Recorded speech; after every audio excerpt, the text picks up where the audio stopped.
Good morning विद्यार्थी मित्रों, मैं दीपक सर प्रेम विद्या मंदिर से कक्षा 11 मनोविज्ञान में 5वें पाठ में से जहाँ से बाकी था वहाँ से हम स्टार्ट करते हैं कि उसमें था संकल्पना की उपयोगिता। संकल्पना द्वारा हम सोच सकते हैं कि शीघ्रता से और प्रभावी ढंग से प्रत्यायन कर सकते हैं तथा विश्व को व्यवस्थित ढंग से लगा सकते हैं। यहाँ हम देखेंगे कि किस तरह संकल्पना सोच विचार के लिए, समस्या समाधान के लिए हमको किस प्रकार उपयोगी और सहायक सिद्ध हो सकती है। नंबर 1, संकल्पना के बिना प्रत्येक वस्तु या घटना एक दूसरे से बिल्कुल अलग या अनोखी हो जाएगी और उसके संबंध में विचार करना या सामान्यीकरण करना संभव नहीं होगा। सोचने में व्यक्ति को विभिन्न वस्तुएं या घटनाओं के बीच की समानता को पहचानना होता है। ऐसी समानता के कारण हम वस्तु को एक दूसरे के साथ संबद्ध करते हैं या जोड़ते हैं। उदाहरण स्वरूप के दस्त और उल्टी के रोगी को डॉक्टर कहता है कि तरल पदार्थ भोजन में अधिक लेना। यहाँ तरल पदार्थ से संबंधित संकल्पना यदि रोगी में स्पष्ट नहीं होगी तो उसे परेशानी होगी, और स्पष्ट होगी तो क्या खाना है इसका जवाब मिल जाएगा।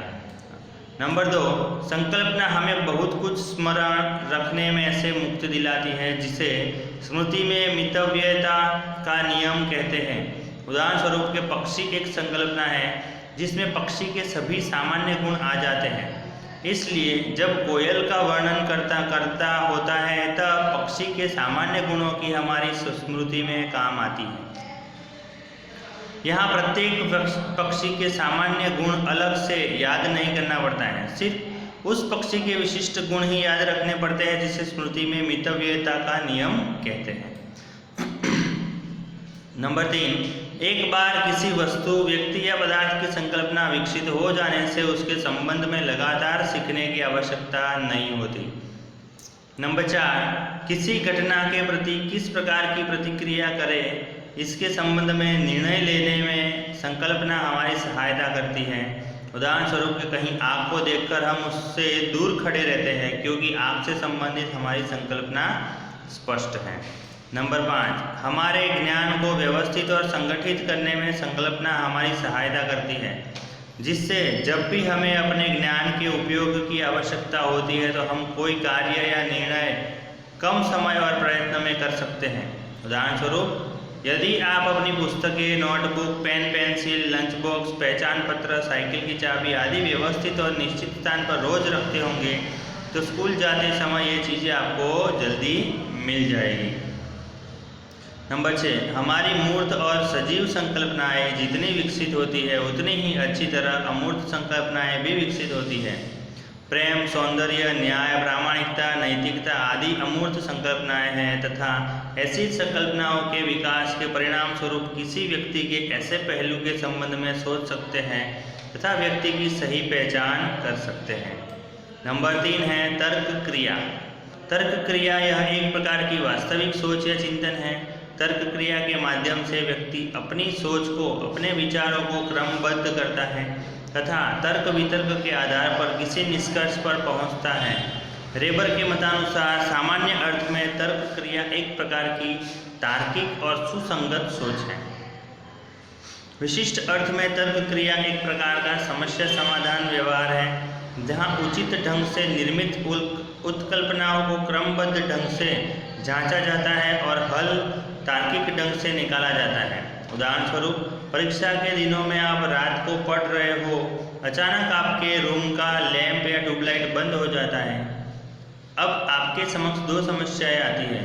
प्रथम तो यह कि लैंप या ट्यूबलाइट बंद क्यों हो गई, और दूसरी अब यह इसे फिर से कैसे चालू करें जिससे आगे बढ़ा जा सके।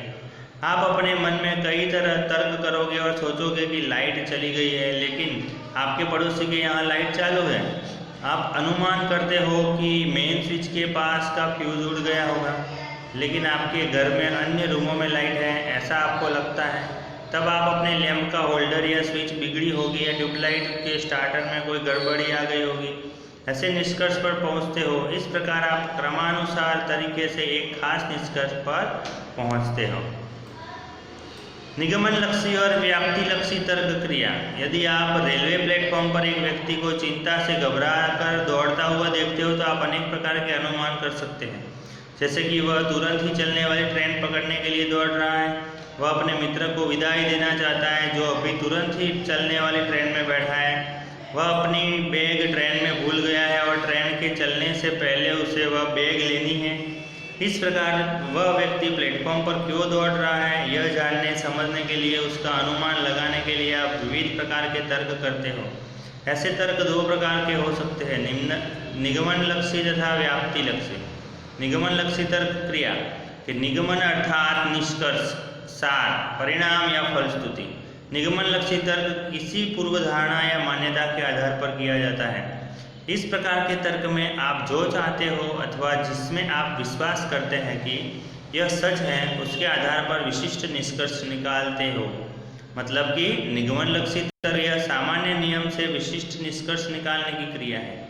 यहाँ हम निष्कर्ष निकालने के लिए जिन मुद्दों का आधार लेते हैं उसे आधार विधान कहते हैं, और ये आधार विधान या विधानों के आधार पर जो निष्कर्ष निकालते हैं उसे फलित विधान कहते हैं। अब आगे के उदाहरण को हम निगमनलक्षी तर्क के रूप में समझें कि लोग प्लेटफॉर्म पर तब दौड़ते हैं जब उनकी ट्रेन छूट रही होती है, ये आधार हुआ। एक व्यक्ति प्लेटफॉर्म पर दौड़ रहा है, आधार विधान हुआ, क्योंकि व्यक्ति की ट्रेन छूट रही तो फलित विधान हुआ। इस प्रकार का अनुमान लगाने में आप भूल कर रहे हैं, जो गलती निगमनलक्षी तर्क के दौरान सामान्य रूप से लोग करते हैं, और वह गलती यह है कि आप सिर्फ मान लेते हो, लेकिन आपको प्रत्येक समय मालूम नहीं होता है कि आधार विधान अथवा आपकी मान्यता सही है। अगर आधारभूत जानकारी या विधान सही नहीं है तो निष्कर्ष भी आप गलत ही निकालोगे। संभव है कि अन्य किसी कारण से भी लोग प्लेटफॉर्म पर दौड़ रहे हो। निगमनलक्षी तर्क को पास के चित्र में भी आप देख सकते हैं। व्याप्तिलक्षी तर्क क्रिया, जो तर्क क्रिया विशिष्ट तथ्यों या हकीकतों और निरीक्षण पर आधारित होती है उसे व्याप्तिलक्षी तर्क क्रिया कहते हैं। मतलब कि विशिष्ट हकीकतों या आधार विधानों के आधार पर सामान्य निष्कर्ष निकालना, अर्थात व्याप्तिलक्षी तर्क। अधिकांश भाग के वैज्ञानिक तर्क व्याप्ति प्रकार के होते हैं। वैज्ञानिक क्रमशः अलग अलग स्थान और समय पर बहुत से उदाहरण नोट करते हैं। उन्हें उन प्रत्येक उदाहरणों में कुछ लक्षण हमेशा उपस्थित नजर आते हैं। एक भी अपवाद उन्हें प्राप्त नहीं होता है। इसके आधार पर वे खोज निकालते हैं कि उस वर्ग के सभी व्यक्तियों में ये लक्षण होता है। जैसे कि उदाहरण दिया है कि मिस्टर शुंगफ्रॉन्ग चीनी है और चिबा है,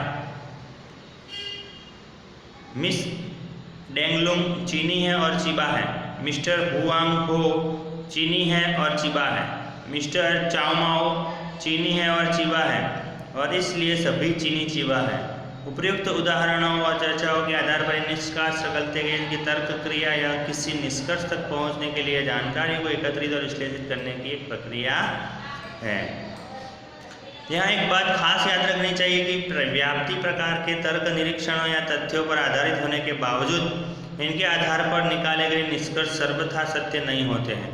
संभव है कि चीनियों में भी कुछ व्यक्ति ऐसे हो जो चिबा न भी हो।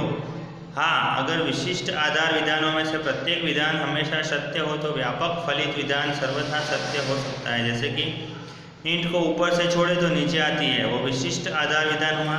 पत्थर को ऊपर से छोड़ो तो नीचे आता है, कंचे को ऊपर से छोड़ो तो नीचे आती है, मोबाइल को ऊपर से छोड़ो तो नीचे आती है। इसलिए दर एक पदार्थ को ऊपर से छोड़ो तो नीचे आता है।